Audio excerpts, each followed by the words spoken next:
Welcome to the DCTV News at Noon program. I'm Kelsey Kiesling. And I'm Kendra Cook. The Southwest TV Translator Association underwrites the news, and Dolores County Broadcasting Network provides the support for DCTV. Here at the News at Noon show, we present news we hope you find interesting and report on local issues and events. Give us a call with news tips or topics you'd like to see covered. The number is 677-4119. We appreciate you watching DCTV. Today's show is live Tuesday at noon and rebroadcast at 3 and 6 p.m. and re-aired on Friday at noon, 3 and 6. Today is July 18th, 2017. Now here's the news. According to the Cortez Journal, former Montezuma County Sheriff's Office Sergeant Adam Alkan pleaded guilty on July 5th to a charge of official misconduct, according to a statement released Friday by Deputy District Attorney Sheena Goldsboro.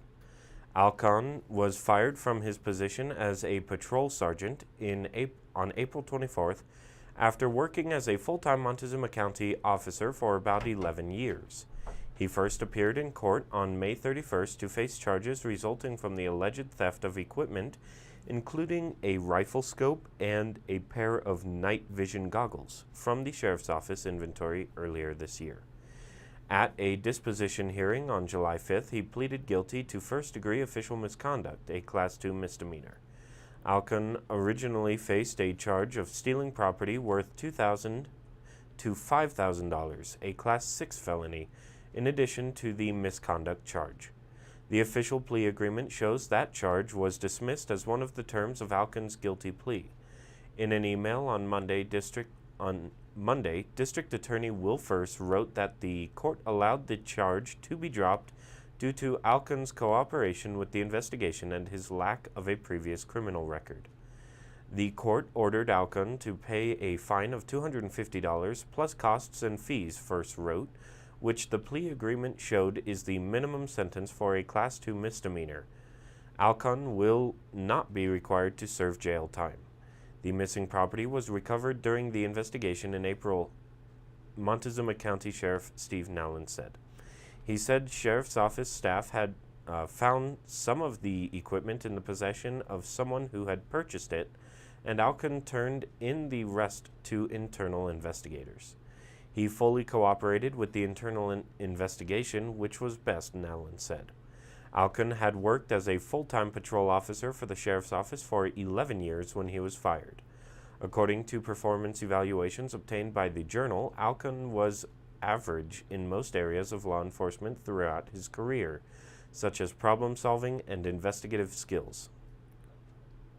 From the Cortez Journal, Cortez city officials released more details on the upcoming Main Street median project at the first public outreach meeting held on Monday. A handful of business owners and interested citizens went to the Sunflower Theater on Monday morning to hear a presentation from Public Works Director Phil Johnson about the project. Johnson showed designs for the medians, which he plans to install on several blocks of Main Street this year, and fielded questions from the audience about how construction will affect businesses and traffic in the area. The project is scheduled to begin the week of September 11th. We're going to improve the central business district, slow down traffic, and improve the walkability for pedestrians, Johnson said. Medians are a traffic calming technique because what happens is as you narrow a lane, people tend to slow down. The medians, which will be of varying length, will be installed on each block from Ash to Elm Street, as well as near the Edith Street intersection. Monday's meeting focused mainly on the Edith Street median, which will also include a crosswalk with a flashing sign to stop traffic for pedestrians. Johnson said that median is the city's priority, since it's near the Montezuma Cortez High School and students often cross Main Street to get to the McDonald's. Handicap accessible ramps on the corners of several intersections will also be replaced as part of the project. Johnson said the medians will feature landscaping and possibly some public art. He assured the audience that left turns would not be impeded at any affected intersection, but the median near Edith Street will prevent cars from turning left out of the McDonald's parking lot or making U-turns. He also said that although the medians would narrow the inner traffic lanes, they would not affect parking on Main Street. Johnson said he expected to award contractor bids in August. The $560,000 project will be funded partly by a $200,000 grant from the Colorado Department of Local Affairs, with the rest of the money coming from Cortez's Street Improvement Fund. Johnson and Hale will appear at 4 more public outreach meetings, scheduled for July 19th, 24th, 26th, and 31st. Each meeting will begin at 8 a.m. at the Sunflower Theater. Reported by the Cortez Journal, the recent spread of fake Native American art and jewelry has shown the need to update how the federal government protects tribal artists from fraud that undercuts the value of their work, said two U.S. senators who gathered suggestions for reforms. New Mexico Senators Tom Udall and Martin Henrich convened a hearing Friday in the American Indian Arts Hub of Santa Fe, where federal law enforcement officials and leading Native American artists described a disheartening influx of counterfeit jewelry, weavings, and contemporary art knockoffs. "We've got a serious problem on our hands," said Udall, vice chairman of the Senate Indian Affairs Committee, summarizing 3 hours of testimony. "Fake Indian arts and crafts are flooding the markets right here in Santa Fe and across the country, and this is having an effect of destabilizing the Native art market. It's forcing Native Americans to quit their crafts." Udall said he hopes to propel efforts to modernize the Indian Arts and Crafts Act to cope with sophisticated international jewelry rings that copy Native American designs and police online sales. The act makes it a crime to falsely market and sell art as Native American made when it is not. A 2010 amendment to the Indian Arts and Crafts Act broadened provisions to allow any federal law enforcement to conduct investigations, while a 2012 agreement put the U.S. Fish and Wildlife Service at the forefront of pursuing violations. William Woody, the top law enforcement official at the Fish and Wildlife Service, warned that counterfeiters may easily write off economic sanctions, calling the current $250,000 maximum fine a pittance. He and a representative from the Department of Justice said lawmakers should consider bolstering criminal forfeiture provisions as well. When pressed for an estimate on how much of the U.S. Indian art market is made up of counterfeits, Woody said it could be as high as 80%, but cautioned that confirmation is impossible. From the Durango Herald, several groups are challenging a controversial expansion of helicopter skiing terrain near Silverton, calling the deal veiled and illegal.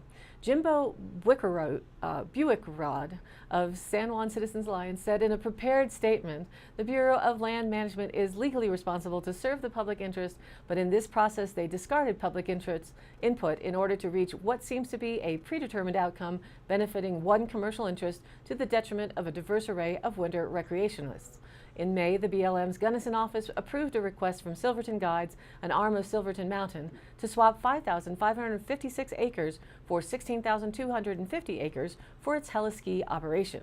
Aaron and Jen Brill, who own Silverton Mountain, originally asked for the land exchange in 2015, saying the deal would provide safer terrain for heliskiers and help boost Silverton's winter economy.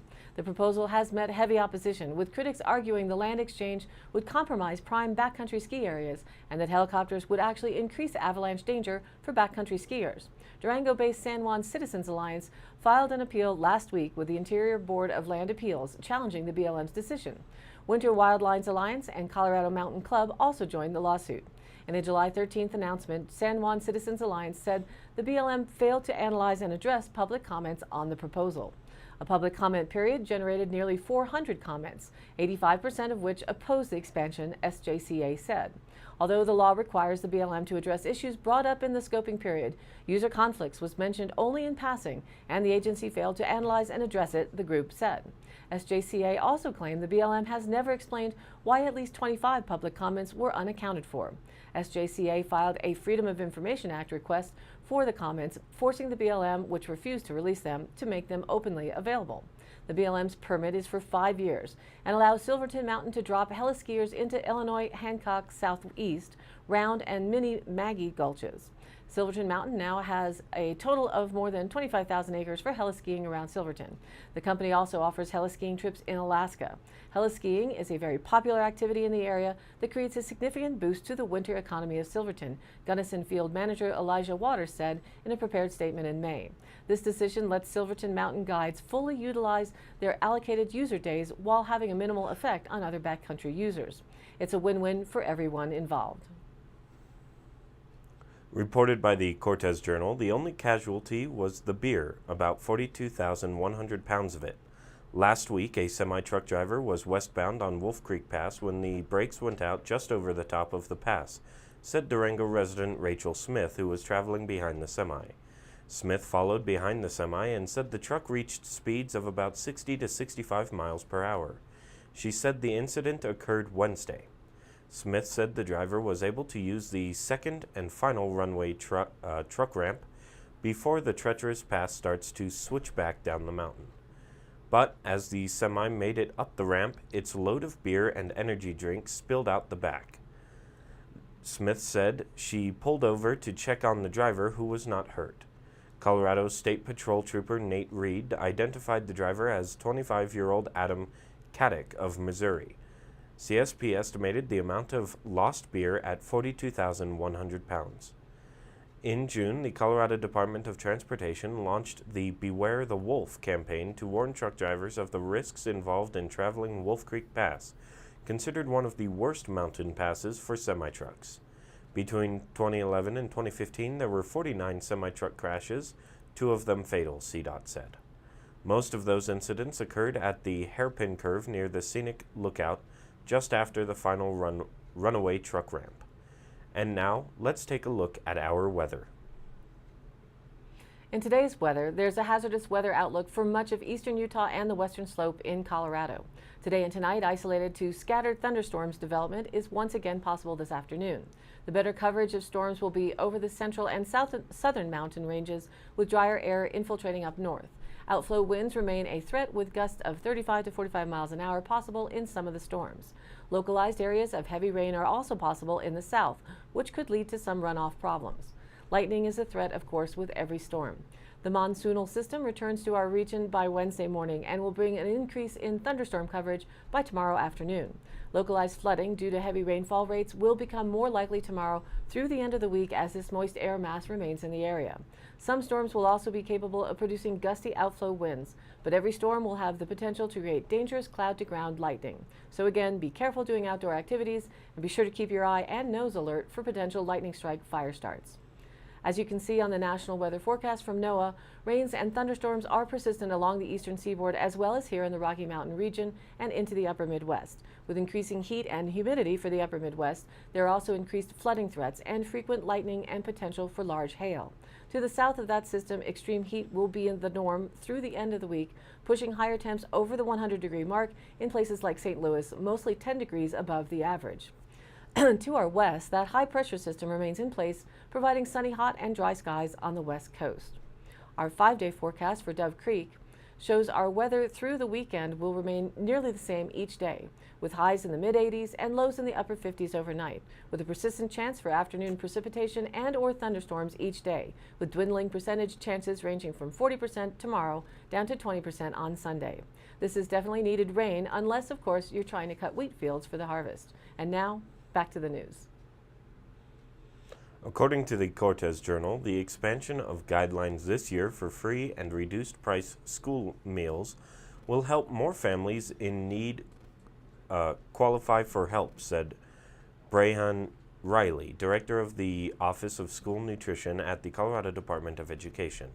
The income guidelines have historically expanded every year. The United States Department of Agriculture revises the guidelines annually based on changes in the Consumer Price Index and federal poverty guidelines, Riley said. School officials use household size and total income to determine eligibility for free or reduced price meals. Household size includes adults and children. For example, children in a 3-person household with a yearly income of $26,546 are eligible for free meals. An income of $37,777 qualifies them for reduced price meals. In 2016, nationwide, an average of 30.3 million children participated in the National School Lunch Program, and 14.5 million children participated in the school breakfast program each day that school was in session, Riley said. This equates to 73% of all lunches and 85% of all breakfasts being served at the free and reduced price rate. At Dolores School District, RE4A, 277 students out of 711 received free or reduced price meals last year, according to District Secretary Lori Arnett. That is about 39% of total students in the district. Applications for free and reduced price school meals are available at each school or school district office. Families that qualify for help must provide the names of all household members, the amount of gross income each household member receives, and the frequency and source of pay. The Dolores County Public Service Center and Senior Center or Pioneer Center are rapidly accomplishing visible results in the path to completion. The update from last Wednesday, as of July 8th, construction work led by Nunn Construction reported that the shop had plumbers working inside and the shop building insulation is being installed. Painters are busy throughout the building. Light fixtures, switches, and electric heaters are being installed in the offices. The curb and gutter work is being formed and poured. Overhead doors are being installed and the kitchen rolling shutter has been installed. The office roof work has begun and bathroom wall tile is also underway. Over in the Senior Center, the interior bracing is being installed. Exterior wall sheeting is also being installed. Electrical panels and boxes are being installed, as well as firewall, drywall, and insulation. The county is cutting grade for the parking lot areas, and the lift station pumps are piping is installed. Coming up in the next weeks, the gutter pan concrete forming and pouring continues at the PSC shop. Acoustical ceiling grid will also be installed in the shop. Painting continues on the exterior. Mechanical air duct will continue within the shop. Electricians will work on the permanent lighting, and the county will be backfilling around building aprons at the shop. The Senior Center will finish wall sheeting next week. Ice and water shield will allow sheeting, allowing for interior work to be done. Dolores County will continue excavating and leveling the site. Curb and gutter prep and forms will be set this week, while mechanical, electrical, and plumbing subs will continue with rough-in. Masons will also be on site to begin stonework on the front exterior columns. We'll continue to bring you updates as both building projects are set for completion by late August or September 2017. Photos are available on the DCTV News at Noon Facebook page. Reported by the Durango Herald, when Crane Middle School decided to turn over minor IT repairs and troubleshooting duties to students, even the program coordinator was skeptical. Now, 2 years into the program, Nicole Rangel and her fellow teachers at the school in Yuma, Arizona, couldn't be more pleased. I have teachers begging me to send a kid down to help them, she said. As more school districts move to one-to-one computing, meaning every student is assigned an electronic device, many are looking to students to help keep the equipment up and running. Giving that responsibility to students makes sense, since they often are quicker than adults to adopt and understand new technologies, said Dennis Villano, Director of Technology Integration for the Burlington Public Schools in Massachusetts. The school district launched a tech training program at its high school in 2011 after buying 1,100 iPads for students and staff. At the time, the district's information technology department consisted of 2 people. There was quite a bit of panic about how we would deploy and support the technology, Villano recalled. Our one-to-one program has been successful in large part because of the help we got from students at the high school.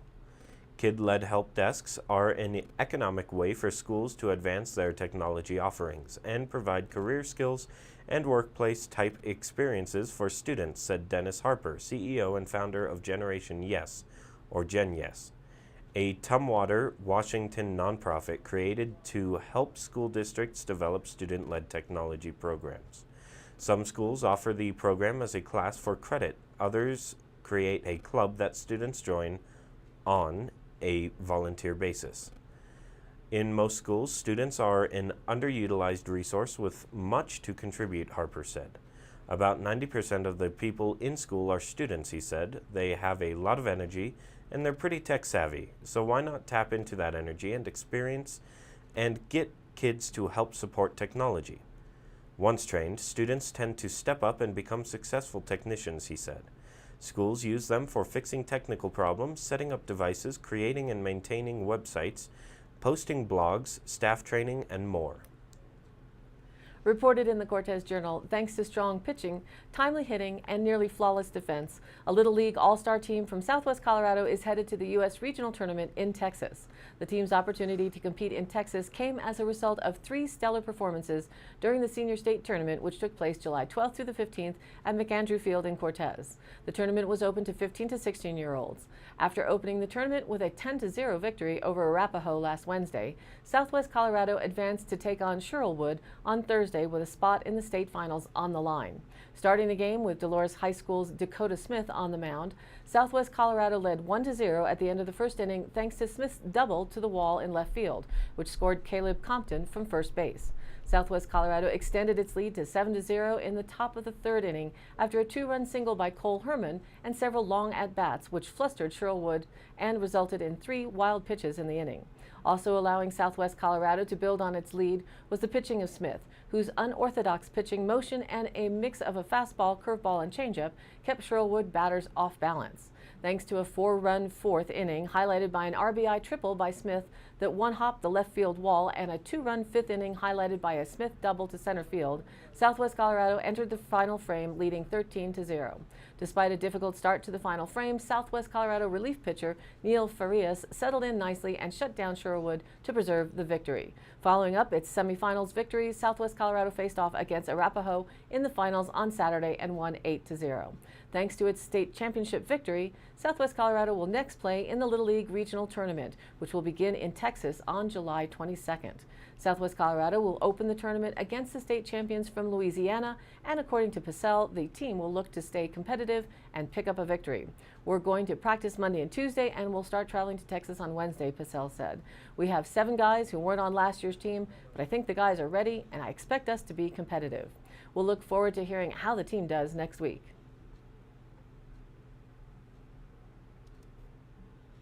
And now for the Dolores County Sheriff's Roundup for the week of July 10th through the 16th. A county resident reported a mule deer with what appeared to be large black warts on their bodies. The Division of Wildlife was contacted to respond. A town business reported a delivery driver who requested assistance with a hawk with a broken wing. The Division of Wildlife was called to assist. A town resident turned in a key found near the school. If anyone is missing a key, please contact the sheriff's office with its description. A resident reported damage on a vehicle caused while parking at a town business. A deputy investigated and handled the incident. A Cajon resident requested an officer's assistance with an animal complaint. A spot locator distress signal was relayed to the sheriff's office. 2 hikers that had become lost were safely found and returned to their vehicle. A field fire just east of Dove Creek was responded to by 3 trucks from the Dove Creek Volunteer Fire Department. The fire was extinguished by a cloudburst just as the units were arriving on scene. Officers responded to 3 car versus deer accidents. A report of vandalism was investigated and determined to be unfounded. That's it for today's roundup. Stay tuned for continuing updates. Here's today's High Canyon Country happenings. Colorado's seatbelt use rate is one of the lowest in the nation. Worse, many rural counties in Colorado have rates even lower than the state. In an effort to increase seatbelt use and save lives, a rural click it or ticket enforcement period begins today, July 18th, and runs through July 23rd. Also, Mesa Verde Gardeners announced Tuesday the registration is now open for the Montezuma County Fair Horticulture Agriculture Show on August 3rd through the 5th at the fairgrounds, 3100 U.S. Highway 160. Prizes will be awarded for best entries in each class, including flowers, fruits and vegetables, foliage, herbs, shrubs, grasses, houseplants, and educational displays. Entries will be accepted on Wednesday, August 2nd from 4 to 8 p.m. at the Montezuma Fairgrounds Rodeo Room. Educational entries also require pre-registration by August 1st. The Floral Design Show has been canceled because judges weren't available. For more information, call Mary Ann Brunner at 970-565-9158. See the fair rule book for complete details. And a reminder that the Three Sisters Ag Fest is coming up at the Dolores County Fairgrounds August 19th. Zucchini sweet and savory categories for food competition, along with a bean toss tournament and the very special and unique Zucchini Chuck and Blast. Start working on your design to enter a team to see who can sling, chuck, or blast a zucchini the farthest for fun and prizes. Also a biggest zucchini contest, so keep watering. The world record is over 8 feet. Just saying. All of the happenings are listed on the DCTV Facebook page. Check it out, and we hope to be bringing you the News at Noon as a live streaming feed to Facebook very soon. If you have news or event information you'd like us to share, send us an email at dcbnnews@gmail.com or call us here at the station. The number is 677-4119. Thanks for tuning in. A reminder that this program is aired live at noon Monday through Wednesday, then rebroadcast at 3 and 6 p.m., and again aired Thursday, Friday, and Saturday in the same order at noon, 3 and 6 p.m. each day, respectively. And check us out on Facebook. It's DCTV News at Noon, and the YouTube replays are there. Like us and join the local conversation or share it with a friend. For Kendra Cook and everyone at DCTV with the News at Noon program out of Dove Creek, USA, I'm Kelsey Kiesling. Thanks for watching.